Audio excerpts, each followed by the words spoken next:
I'm here at this conference because it's a fabulous event with a large number of our clients here. We have over 1,200 institutional investors here, and we're also hearing from a range of companies. We heard from Alphabet, we heard from Google.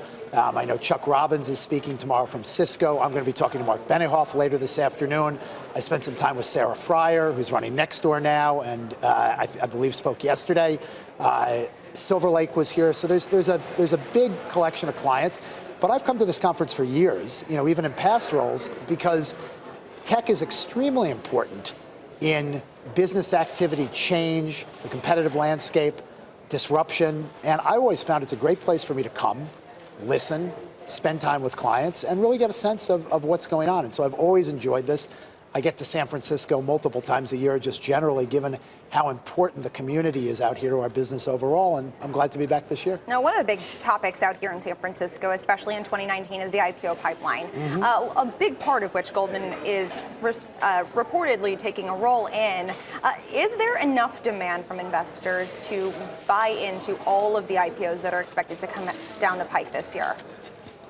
When good companies come to market, there's always investor demand for good companies. And when I look at the pipeline right now, I think we're at a moment in time where, for a variety of reasons, there's a pretty significant pipeline of really terrific companies that are finally making the transition from having operated for a long period of time as private companies to the public market.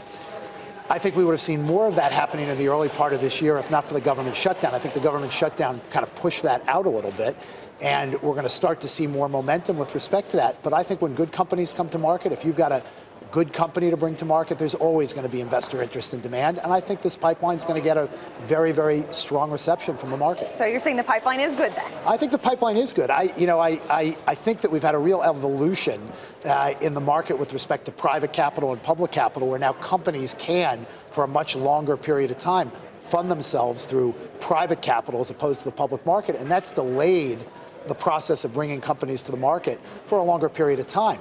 There are both benefits and detriments to that, but one of the results of that is when you do get these companies coming to market at this point, they're more developed, they're further along in their development, they're more known, and I think creates great opportunities for investors to buy into some really terrific companies. So we're excited about the pipeline. I think it should be, if the market environment continues the way it looks today, it should be a relatively good year for IPOs, particularly here in the United States. Last year, we saw quite a bit out of China. 7 of the 11 significant tech IPOs that we saw last year came out of China. We were a book runner on all 7 of them, and so we saw a terrific amount of opportunity out of China last year in that context. So I just think that's going to continue this year with more focus here in the U.S.